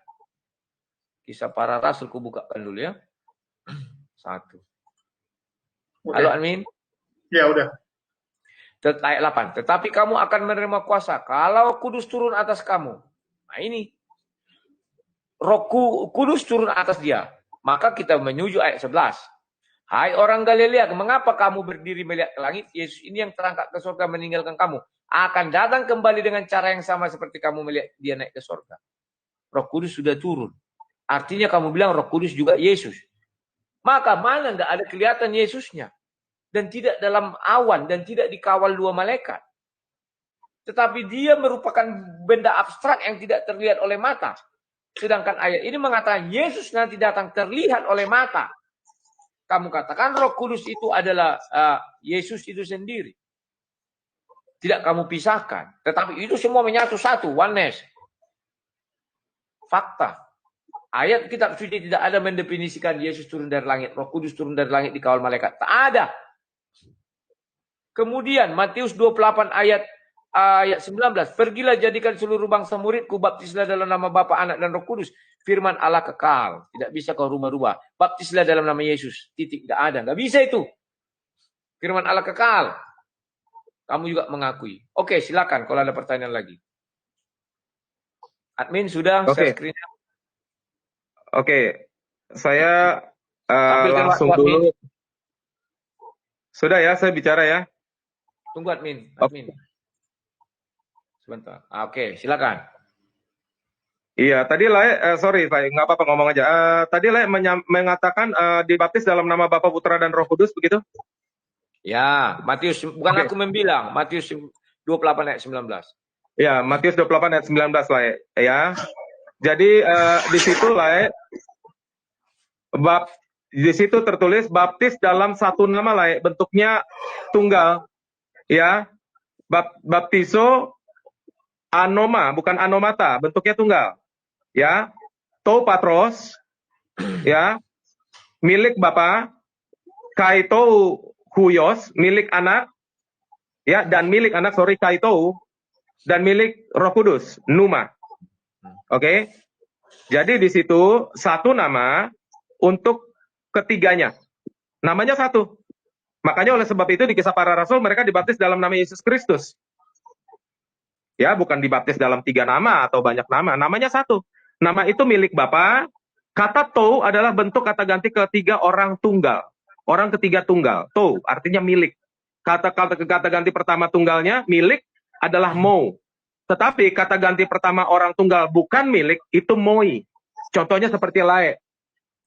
Itu mobil siapa? Jawabannya bisa 2. That's my car atau that car is mine. Kalau lae bilang that's my car belum tentu milik lae dalam bahasa Inggris. Ya, contoh dalam bahasa Inggris. Kalau lae bilang that car is mine, berarti STNK-nya punya lae, itu milik lae, belinya pakai duit lae, BPKB-nya nama lae. Ya, jadi itu satu nama, anoma bukan anomata. Lalu saya sambung ke Markus 2 ayat 28 tadi yang Tuhan atas hari Sabat ya. Di sini di dalam teks asli ya, hoste kurios estin. Ya, so then the Lord is di situ kata dari kata Emi yang artinya tunggal kepada satu orang. Hohuios ya. Jadi the Son kita sama-sama mengerti lah. Saya kasih tahu sama ya. So then Lord is the Son. Ya. Jadi juga Allah Lord di sini pakai huruf besar ya, sebagai Tuhan atas hari Sabat. Lord ini sebenarnya mengacu pada Yehova. So then Lord is the Son. So jadi Yehova adalah anak manusia. Jadi Yehova adalah anak manusia yang juga adalah atas hari Sabat itu. Itu terjemahan yang betul. Ya. To Sabat. Jadi dia pemilik Sabat itu. Also even I. Jadi jelas di sini ayatnya. Jadi kalau bilang semua kita adalah Tuhan atas hari Sabat tidak bisa karena ayat ini berkata tunggal sekali. Makanya saya selalu bilang sama Lae, perhatikan bentuk kata ganti orang pertama, kedua, ketiganya. Tunggal atau jamak. Tidak bisa untuk semua orang. Nah, jadi setelah Lae menjawab tadi, tetap saja saya kembali kepada tuduhan bahwa Lae menyatakan nama Yesus bukan nama Bapa. Cilakanya Lae, di sini sebenarnya Lae belum membuat statement secara eksplisit bahwa ya namanya Yesus adalah namanya sendiri. Nah, kalau Lae membuat statement itu berarti Lae menyatakan Yesus Mesias palsu yang datang atas namanya sendiri. Simple aja. Kemarin Pak Deki juga menjawab bla bla bla bla bla dengan kajian akademisnya. Simple saja saya jawab. Berarti nama Yesus bukan nama Bapa. Setuju toh? Maka nama Yesus namanya sendiri alias Mesias palsu. Nah, lalu ketika saya bertanya ada 2 Tuhan, 2 Raja, 2 Mosia, 2 Bapa, itu Lae tidak jawab. Menurut saya, Lae belum menjawab secara jelas. Harusnya ada 1 Bapa. Karena dikatakan aku yang maha kuasa, aku di situ bentuknya tunggal. Tidak mungkin aku maha kuasa, Bapak ngomong aku maha kuasa. Yang namanya maha tuh satu, nggak bisa dua dalam kekuasaan ya. Nah, jadi di sini aku maha kuasa, bentuknya tunggal. Tahtanya hanya di sini bentuk tunggal. Gitu. Bapa di sini bentuk tunggal, bukan bentuk jamak. Nah, ini yang lain tidak tahu. Harus tahu itu. Ya, raja di sini bukan raja bentuk jamak, rajanya bentuknya tunggal. Dalam kajian teks Yunani Koine. Nah, ini layak tidak jelaskan di sini. Jadi, oke, sekarang saya mau bertanya sama Lai. Begini, Lai. Lai tidak mengakui bahwa Yesus adalah Bapa itu sendiri. Ya. Kepada Filipus, dia mengatakan, Filipus ini berpikiran bahwa Yesus bukanlah Bapa. Maka Filipus berkata, secara logika bahasanya, tunjukkanlah Bapa itu kepada kami, itu sudah cukup bagi kami. Lalu Yesus berkata, selama ini engkau bersama-sama dengan aku, Filipus, namun engkau tidak mengenal aku. Barang siapa melihat aku, ia telah melihat Bapa. Bukan melihat Allah ya. Di sini lebih jelas lagi kajiannya melihat Bapa. Kalau yang namanya Bapa ya pasti Allah dan pasti Yehova itu sendiri. Selama ini kamu bersama-sama dengan aku, namun engkau tidak mengenal aku. Barang siapa melihat aku, ia telah melihat Bapa. Ya. Ini ayat sering diartikan, oh bukan begitu Pak Samuel, bukan berarti Yesus adalah Bapa. Oke, Yesus berkata di klausa terakhirnya, bagaimana kau berkata tunjukkan Bapa itu kepada kami. Ini secara literal ini, bukan figuratif. Yesus sudah tidak bisa lagi menunjukkan Bapa itu. Dialah, kalau lo lihat aku, lo lihat Bapa. Barang siap, Filipus selama ini kamu bersama-sama dengan aku, kamu tidak mengenal aku. Di Matius 7 ayat 21, aku bernubuat demi namamu, aku menyebut Yesus adalah Tuhan, bermujizat demi namamu, menyembuhkan orang dalam namaku, dalam namamu.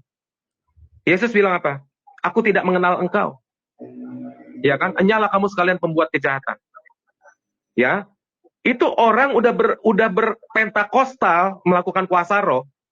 Ya, demi nama Yesus, menyebut Yesus adalah Tuhan. Di situ Tuhan, di situ Yehova. Karena di akhir zaman tidak ada Tuhan yang bukan Yehova. Ya, Tuhan betulan gitu, yang adalah Allah. Nah, tapi ini ditolak sama Yesus, tidak kenal.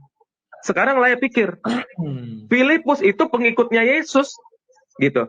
Tetapi karena dia gara-gara dia nanya tunjukkan Bapa itu kepada kami, Yesus bilang apa? Lo nggak kenal gue berarti, kan gitu. Ulangan 6, Yohanes 6 ayat 40. Di Matius 7 ayat 23 apa? Dibilang tadi kata Yesus. Kamu tidak melakukan kehendak Bapakku. Yohanes 6 ayat 40. Inilah kehendak Bapakku. Barang siapa melihat anak dan percaya kepadanya, aku akan membangkitkan mereka kepada akhir zaman. Ya. Jadi barang siapa percaya dan barang siapa melihat anak dan percaya. Jadi supaya dibangkitkan akhir zaman, kita harus melihat anak sebagai apa? Untuk kita percaya. Yesus bilang sama Filipus, melihat aku, melihat Bapa. Gitu. Jadi itu. Ya, jadi kalau kita tidak melihat Yesus sebagai Bapa, maka nanti Yesus ngomong di Matius 7 ayat 21 di akhir zaman sampai ayat 23. Ya kan? Kamu tidak melakukan kehendak Bapakku. Aku tidak mengenal engkau. Sama seperti Filipus. Ya, mungkin Filipus bertobat saat itu. Nah, pertanyaan saya lah ya. Kalau Yesus nanti berkata seperti itu, ketika orang-orang di situ menyebut Yesus adalah Tuhan-Tuhan, yang sudah tidak ada lagi Tuhan di sana. Lalu Tuhan yang mana lagi lah? Kalau menyatakan Yesus bukanlah Bapa. Berarti ada dua Tuhan. Dan Yesus berkata tidak boleh ada dua Tuhan. Tuhan itu raja. Raja segala raja, Tuhan segala Tuhan. Gitu. Bagaimana layak menjelaskan? Saya tekankan lagi, bagaimana layak menjelaskan?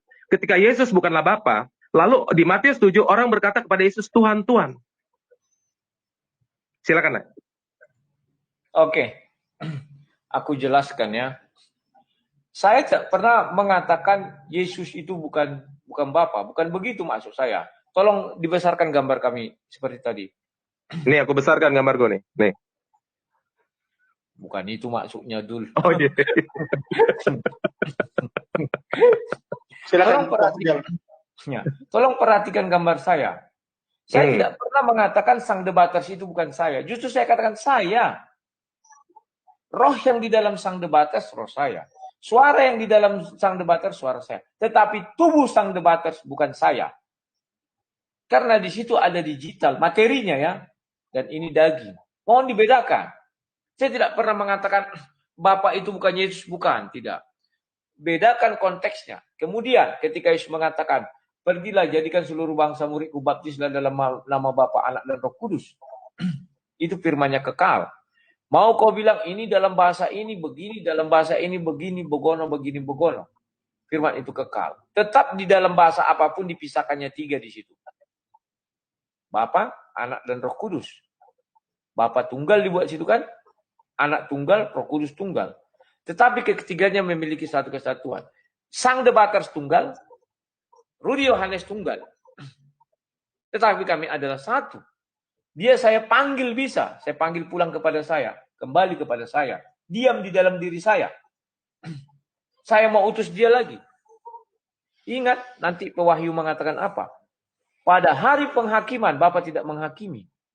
Yang menghakimi adalah Yesus. Maka Yesus akan kembali untuk menghakimi orang yang hidup dan yang mati. Kan demikian. Dan kalau kamu bilang itu ada semuanya, tidak ada Bapa, tidak ada Roh Kudus. Maka dijelaskan di situ, turunlah Roh Kudus kepada mereka ketika baptis. Dan jangan lupa Kisah Para Rasul 8 ayat 16. Langsung aja saya bacakan. Sebab Roh Kudus belum turun atas mereka, di atas seorang pun di antara mereka, karena mereka hanya dibaptis dalam nama Yesus.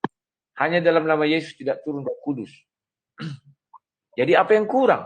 Dalam nama apa? Bapa, Anak, dan Roh Kudus. Harus itu. Ketika Roh Kudus turun, kamu bilang itu adalah Yesus. Buktinya apa? Tidak. Kisah Para Rasul sudah mengatakan, nanti dia turun. Yesus belum turun lagi loh. Kalau kamu bilang Roh Kudus itu adalah Yesus, berarti sekarang sudah hari kiamat. Kedatangannya yang kedua. Turun nanti di dalam tiang, dalam berupa angin, awan, dikawal 2 malaikat. Kisah Para Rasul tadi sudah kita bacakan. Kedatangannya yang kedua. Roh Kudus diutus. Artinya sudah kedatangan yang kedua. Buktinya tidak kiamat, kita masih ada kok di sini. Belum hari penghakiman. Nah, kemudian mengenai Anak Manusia adalah Tuhan atas hari Sabat. Ayat selanjutnya kan dikatakan, manusia hari Sabat untuk manusia, bukan manusia untuk hari Sabat. Artinya untuk banyak orang. Betul, sekalipun kamu bilang anak manusia itu adalah Yesus, betul. Saya juga anak manusia. Itulah sebabnya dikatakan hari Sabat untuk anak manusia, manusia itu hari Sabat. Kan demikian. Tolong admin dilihat waktunya, saya lupa ini udah berapa lama saya bicara. Nanti keceplosan juga. Oke. Setelah itu apa lagi ya? Makanya kalau bertanya itu kayak di pengadilan aja, jangan langsung serentak di penggal biar aku bisa menjawab seluruhnya. Nanti ada yang terlewat. Sedikit tuh aku lah. Aku ya, cuma nanya sedikit kok, nggak banyak. Banyak, saya lupa lagi mengenai kesatuan Yesus dengan Bapa, ya kan?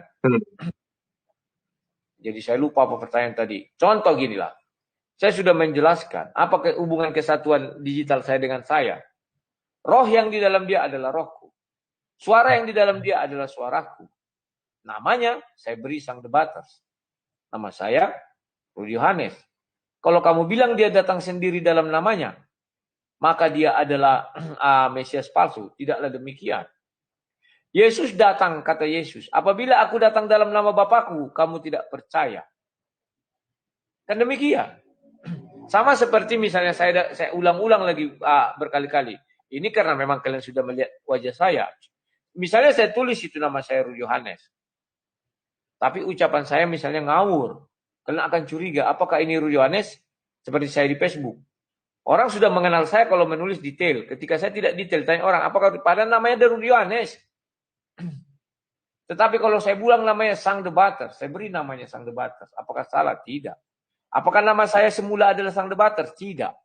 Itulah sebabnya malaikat mengatakan, beri dia nama manusia itu. Beri dia nama Yesus. Mohon diperhatikan itu. Manusia itu diberilah nama Yesus. Oke? Kalau ada pertanyaan, ajukan lagi. Karena banyak kali maunya seperti saya bertanya, disingkat aja tapi jawabannya padat. Oke, silakan. Ya, jadi Kisah Para Rasul ayat 8 tadi, ayat 16, Kisah Rasul 8 ayat 16, sebab Roh Kudus belum turun di atas seorang pun di antara mereka. Mereka di sini orang Samaria lah ya. Ya, kita lihat dulu dari kronologi di atas itu, dari ayat pertama. Karena mereka hanya dibaptis dalam nama Tuhan Yesus, jadi ketika Yesus belum mencurahkan Roh Kudus. Jadi mereka waktu itu sudah dibaptis dalam nama Yesus, tetapi pencurahan Roh Kudus itu belum terjadi di hari ke-50. Nah, jadi ini terjadi sama orang Samaria yang menyembah Tuhan di gunung, di Gerizim, bukan di Bait Elohim. Jadi lokasi mereka itu tidak ada di situ. Nah, jadi itu penjelasannya. Ya, jadi makanya begini ya, ayat 18. Ketika Simon melihat bahwa mereka sebentar. Ayat 16 ya. Sebab Roh Kudus belum turun di atas seorang pun di antara mereka. Di sini orang Samaria. Nanti baca ayat pertamanya. Ya. Karena mereka hanya dibaptis dalam nama Tuhan Yesus. Pada saat itu belum pencurahan Roh Kudus, ketika mereka dulu pernah dibaptis. Ya. Kemudian keduanya menumpangkan tangan di atas mereka, lalu mereka menerima Roh Kudus. Jadi saya nggak bisa membenarkan diri saya sendiri. Memang di sini tidak dikatakan. Lalu mereka ayat 17-nya kemudian keduanya menumpangkan tangan di atas mereka dalam nama Yesus Kristus, tidak dikatakan itu. Tetapi juga tidak dikatakan kemudian keduanya menumpangkan tangan di atas mereka dalam nama Bapa, Putra, dan Roh Kudus. Tidak dikatakan juga seperti itu. Ya. Jadi saya jujur dalam berargumentasi. Ya, tapi di sini lalu mereka menerima Roh Kudus. Nah, tetapi tiga ayat. Kenapa? Sudah habis waktu Bang Samuel, nggak diperhatikan waktunya gitu. Oh, oke. Jadi ini giliran Bang Rudi ngomong ya, soalnya udah habis waktu, jadi ini giliran Bang Rudi ngomong. Oke. Iya. Silakan Bang Rudi. Oke. Ada tinggal saya sedikit mengenai Filipus. Bagaimana kamu tunjukkanlah Bapak itu kepada kami. Kamu kan sudah melihat saya, kata Yesus. Sama dengan gambar saya ini. Ketika kamu mengatakan, tunjukkan si Rudi sama saya. Loh, sang debaters. Kamu kan sudah melihat si Rudi. Kamu melihat sang debaters, artinya kamu melihat si Rudi. Tidak rumit menjelaskan hal itu. Tetapi kami adalah dua materi yang berbeda. Perlu dipahami. Nah, sekarang ketika kamu mengatakan mereka belum dibaptis, belum turun Roh Kudus. Roh Kudus tidak turun Kisah Para Rasul 2. Bukan Kisah Para Rasul 8. Dan Samaria, kamu bilang mereka sebelumnya sudah dibaptis dalam nama Yesus. Berarti yang membaptis siapa? Baptis Yesus belum diucapkan sebelum Matius 28 ayat 19. Itu kekal. Tidak bisa itu kita kurang-kurangi. Kamu sudah buat perjanjian, tidak bisa dikurangi firman Tuhan. Itulah sebabnya ketika para rasul itu membaptis orang Samaria itu, kamu sudah dibaptis, sudah dalam nama Yesus. Roh Kudus belum turun. Maka dibaptis lagi mereka. Memang tidak tertulis di situ ditambahi Bapa, Anak, dan Roh Kudus. Tetapi firman itu kekal. Kalau kekal apa? Perintahnya pergilah. Baptislah seluruh bangsa dalam nama Bapa, Anak, dan Roh Kudus. Itu nggak bisa dikurangi. Firman Allah itu kekal. Kan demikian. Nah, kemudian sudah saya jawab. Apalagi yang belum saya jawab ya? Kalau Tuhan itu satu misalnya satulah. Tidak ada seperti yang diceritakan orang Kristen ini ya. Seperti handphone inilah satu misalnya gitu ya. Itu menurut saya bukan Tuhan. Dia bukan Tuhan kalau tidak punya roh. Dia bukan Tuhan kalau tidak punya firman. Dan Tuhan yang memiliki itu semua. Bebas mengutusnya. Dia mengutus dalam wujud roh ke dalam dunia. Contoh tiang awan, tiang api. Dan roh dalam api. Dan burung merpati. Kemudian dia mengutus. Jadi Tuhan hanya mengutus roh dan firman-Nya ke dalam dunia. Tuhan sendiri bagaimana? Tidak bisa dilihat. Siapa yang melihat akan binasa. Sekalipun dalam wujud daging. Sekalau Tuhan itu 100% datang. Yang melihat akan binasa. Karena dia 100% Tuhan. Faktanya apa? Maria mengandung pun tidak binasa Maria. Harusnya dah hancur lebur perut Maria. Sanggup dia menampung Tuhan. Tidak demikian. Ya, oke. Terima kasih kepada si Hidayah Mualak Channel. Terima kasih kepada Samuel. Kita akhiri debat kita hari ini. Semoga kita makin membuka pikiran kita. Semakin kritis ya. Sekian dan terima kasih. Oke. Mau lihat godang, Le? Oke, habis ya, sama. Oke, jadi ini waktunya udah habis ya. Karena ini memang kesepakatan tadi kan 20 menit, totalnya 40 menit. Jadi dibagi, pertama rencana bagi 4, rupanya jadi bagi 2. Ya, jadi mungkin masih banyak yang kurang gitu ya. Saya lihat memang masih banyak yang kurang, tapi ya udahlah gitu. Namanya waktu udah habis, ini namanya debat, karena bukan diskusi gitu kan. Kalau diskusi mungkin panjang, tapi ini debat ya harus gunakanlah semaksimal mungkin gitu waktunya. Ya.